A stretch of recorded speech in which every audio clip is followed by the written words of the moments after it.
Hello dear students, welcome to English video lecture. I am Professor Randir here.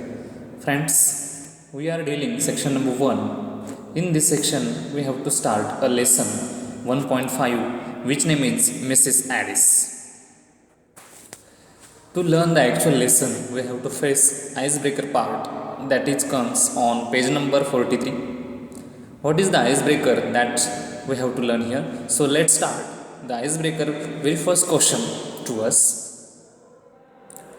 Share your opinions, feelings with your partner about a stranger who has a villainous look appearance. बघा, here is a question about a person whose look is villainous. Means एखादा दुष्ट चेहऱ्याचा किंवा त्याचा चेहरा भयान असा आहे, विद्रूप आहे किंवा असा विलेनियस लुक असलेला स्ट्रेंजर, इट मीन्स अनोळखी व्यक्ती जर तुम्हाला दिसून आला तर तुमच्या मनामध्ये कोणत्या भावना येतात त्या आपल्याला इथे एक्सप्रेस करायच्या. Or we have to share here. तुमचं मत इथे सांगायचं आहे. About a stranger who has a villainous look, की ज्याचा लुक विक्राळ आहे किंवा दुष्ट असा स्वरूपाचा दिसून येतोय, अशा व्यक्तीबद्दल तुम्हाला काय वाटतंय ती इथे तुम्हाला सांगायचं आहे. Here is a diagram to us. I feel, how you feel about if you notice a person who is villainous look. Some people feel or I feel one should not जज a book by its cover. काही लोकांच्या चेहऱ्यावरून त्याचं काही पूर्ण आपण character सांगू शकत नाही. Or some may feel, I feel appearance can be deceptive. त्याचा जे चेहरा वगैरे आहे तो मात्र जरी अकराळ विक्राळ असला परंतु त्याच्या मनामध्ये चांगलेच गुण पण असू शकतात. Either he may be a good person, तो कदाचित चांगला पण असू शकतो. और आय फील फ्रायटन, बरेच लोक घाबरले जातात. Even children they often frighten after seeing a stranger whose look a villainous look, की ज्याचा विलनसारखा लुक असेल तर त्याला ते नक्कीच घाबरतात. फ्रायटन. और सिम्पॅथेटिक, आय फील सिम्पॅथी. काही लोकांना मनामध्ये सहानुभूती पण निर्माण होते की हा असं का वागतोय किंवा याचं जीवन असं किती व्यापक झालेलं, भयान झालेलं आहे असं बघून सिम्पॅथी पण आपल्याला निर्माण होत असतं. Or some I feel curious about the person. त्याच्याबद्दल क्युरियोसिटी वाढते. हा कोण आहे, कुठून आला आहे किंवा कशासाठी आला असावा, इकडं का फिरतोय, असे बरेचसे प्रश्न आपल्याला निर्माण होत असतात. I hope you understand the meaning or the answer of this first point question. I feel, frightened, curious, suspicious, sympathy, or one should not जज a book by its cover. वरून पुस्तकाच्या कवरवरून आपण त्या पुस्तकामध्ये काय दडलेलं आहे हे काही सांगू शकत नाही. Such kind of the questions or the answers is present here. Next question to us. Recall your favourite crime story on TV.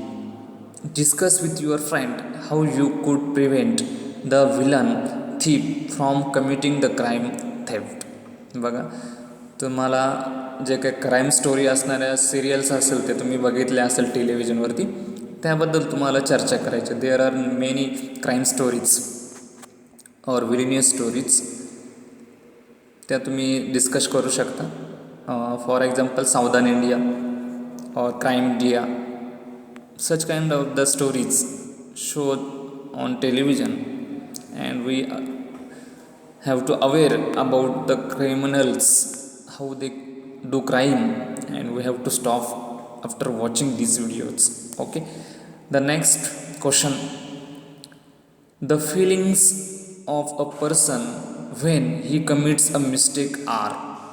जर एखादा व्यक्ती चूक करतो किंवा काही गुन्हा करतो तर त्याची काही फिलिंग्स असतात. त्याला तो त्याचं क्राईमबद्दल काय फील करतो याबद्दल आपल्याला इथे he tries to justify it. One answer is already provided here to us. तो आपल्याला त्याचं का केलं ह्या सर्व गोष्टींचं जस्टिफिकेशन देत असतो. Or he or she tries to blame someone else. आपला गुन्ह्याचं बद्दलचा दोष तो दुसऱ्यांना देत असतो. He or she try to blame someone else. See, he or she try to pretend it is not he who has done it. किंवा ढोंग करत असतात बऱ्याच वेळ की हे जे काही कृत्य केलं आहे किंवा वाईट कृत्य केलं आहे ते माझं नाही तर दुसऱ्याने केलं आहे असं ते ढोंग करत असतात. दॅट्स कॉल्ड अ प्रिटेंड, ढोंग करणे. थर्ड नंबर और it means D, he or she is very openly different about it. कधीकधी त्या व्यक्ती अगदी पूर्णपणे उघडपणे सांगतात की हे क्राईम आम्हीच केलेलं आहे. ही ऑर शी इज अनअशेम्ड अँड अनरिपेंडंट. त्या व्यक्तीला त्या कृत्याबद्दल, वाईट गुन्ह्याबद्दल कोणत्याही प्रकारची लाज वगैरे शरम वाटत नाही. अशाही फिलिंग्स त्या लोकांच्या असतात. द नेक्स्ट पॉईंट,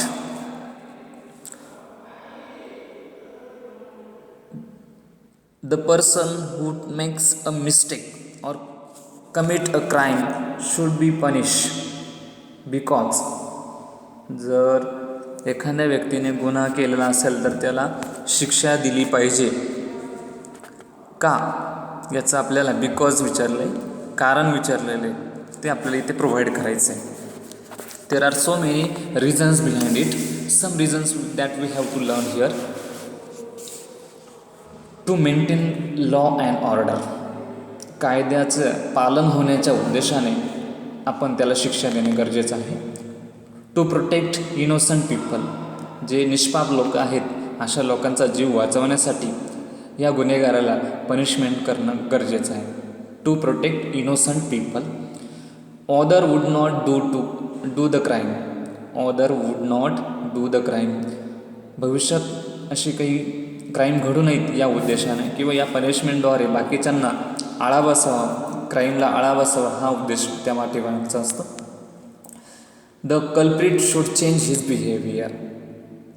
जो गुन्हेगार आहे त्याचं मन परिवर्तन होण्याच्या उद्देशाने सुद्धा त्याला पनिशमेंट दिली जाते. Or he or she will learn not to repeat it. त्या गुन्हेगाराला अशा प्रकारचं परत गुन्हा त्याच्याकडून घडू नये या उद्देशाने तो रिपीट करू नये म्हणून त्याला पनिशमेंट दिली तर तो साहजिकच अशा प्रकारचा गुन्हा किंवा वाईट कृत्य करणार नाही. Others will learn from his or her experience and won't dare to do so. बाकीच्यांना सुद्धा यातून धडा मिळेल आणि ते अशा वाईट कृत्यापासून दूर होतील. अशा प्रकारच्या बऱ्याचशा गोष्टी आपण या ठिकाणी पनिशमेंटच्या उद्देशाने सांगू शकतो.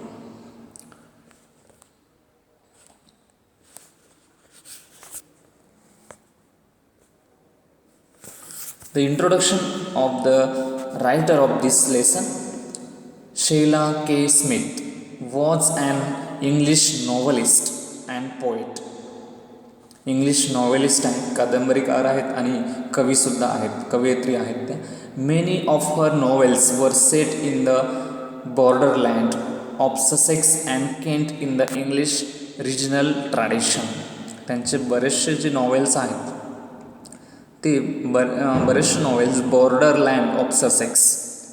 ससेक्स हा एक प्रांत आहे, प्रदेश आहे इंग्लंडमधला. ज्यावेळेस तुम्ही इंग्लंडचा नकाशा बघाल त्यावेळेस तुम्हाला ते दिसूनच येणार आहे. Sussex and Kent in the English regional tradition. त्या परिसरात त्यांनी ती नॉवेल्स लिहिली गेली आहेत आणि त्या परंपरेचं वर्णन त्या ठिकाणी त्या नॉवेल्समध्ये तुम्हाला आढळून येणार आहे. Her book the end of the house of Alard become a best seller. A well known book of this writer. The book name is The End of the House of Allard. A successful book became a bestseller. उत्कृष्ट असं पुस्तक आहे, त्याची भरपूर अशी प्रसिद्धी झालेली आहे. The story is about a peasant woman. एका सौम्य स्वभावाच्या महिलेची गोष्ट आहे. The story is about peasant woman who finds a desperate young man at her doorstep. एका अनोळखी व्यक्तीच तिच्या घरामध्ये आश्रय घेतोय. डिसेपरेट म्हणजे विभक्त झालेला तिच्या घरात आश्रय घेतो. Pleading of her to give him protection from the police. आणि तो विनंती करतोय की मला पोलिसांपासून वाचव. He had been poaching on the nearby estate and in panic had kill one of the gatekeepers. त्या सर्व वातावरणामध्ये त्याच्याकडून एका गेटकीपरचा खून होतो आणि तो स्वतःला प्रोटेक्शन करण्यासाठी मिसेस ॲडिस यांच्या घरी लपलेला आहे. The actual story that we have to learn on page number 44. See the story.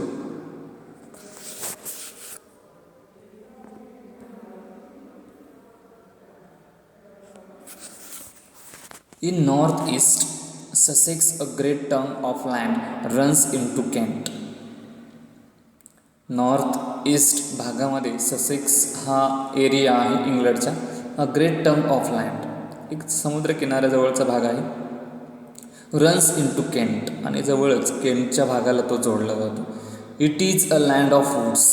हा जो भाग आहे तो पूर्णपणे जंगल व्याप्त भाग म्हणून ओळखला जातो, जंगली भाग आहे. It is a land of woods. The old hammer woods of the Sussex iron industry and among the woods claim the hammer ponds. हा परिसर पूर्णपणे जंगल व्याप्त असल्या कारणामुळे या ठिकाणी वेगवेगळ्या कंपन्यांची iron industry and among the woods Glenn, पोलादाच्या हातोड्या वगैरे ह्या गोष्टी म्हणून ओळखला जातो. हॅमरवूड हे जंगलातल्या मधोमध चमकणारे हॅमर तळे, Hammer Ponds, gleam the Hammer Ponds, owing the thickness of the woods. या सर्व गोष्टी आपण बाजूला ठेवता हा जो दाट जंगल आहे. The road that passes Mrs Adis cottage. या जंगलामधूनच एक रस्ता मिसेस ॲडिसच्या घराकडे जातो. कॉटेज म्हणजे निवासस्थान म्हणू शकतो आपण त्याला. Is dark long before the field beyond. आणि हा जो परिसर आहे पूर्णपणे अंधारमय झालेला आहे, because it is night time I think so. That night there was no twilight and no moon. त्या परिसरामध्ये अंधार व्याप्त झालेला आहे, रात्रीचा चंद्रही त्या ठिकाणी नसल्या कारणामुळे काजवे वगैरे ते असणार आहेत त्यांचाही प्रकाश त्या ठिकाणी दिसून येत नाही. Only a few pricks of fire in the black sky above the trees. Only there is a light of a few pricks of fire. म्हणजेच काजवे जे आहेत त्यांचाच प्रकाश त्या ठिकाणी दिसून येत आहे आणि सर्वत्र अंधार काळोख पसरलेला आहे. pricks of fire, it means Kajwe in the black sky above the trees. But what the darkness hid, the silence revealed. पण या सर्व अंधारा परिसरामध्ये काहीतरी शांतता जी लपलेली आहे त्याच्या मागचं काही कारण असावं. In the absolute stillness of the night, wildless and clear, windless and clear. त्या ठिकाणी हवा अगदी थांबलेली आहे आणि सर्वत्र क्लिअर असा आवाज पण पोहोचतोय. रात्रीचा काळोख पसरलेला. Every sound was distinct. सहजपणे आवाज ऐकू येत आहेत. Intensified the distance bark of dog at Delmonden sounded close at hand. आणि जवळपासचा जो कुत्रा भुकतोय त्याचाही आवाज स्पष्टपणे पोहोचतो आहे. And the man who walk on the road could hear the echo of his own footstep following him like a nail. जो व्यक्ती रस्त्याने चालतोय त्याच्या पावलांचा आवाज त्याला परत इको साऊंड त्याला ऐकायला मिळतोय. म्हणजे एवढी शांतता त्या परिसरामध्ये पसरलेली आहे. Remaining part of this lesson we will learn in next video lecture. Keep watching English video lecture regularly. Thank you once again.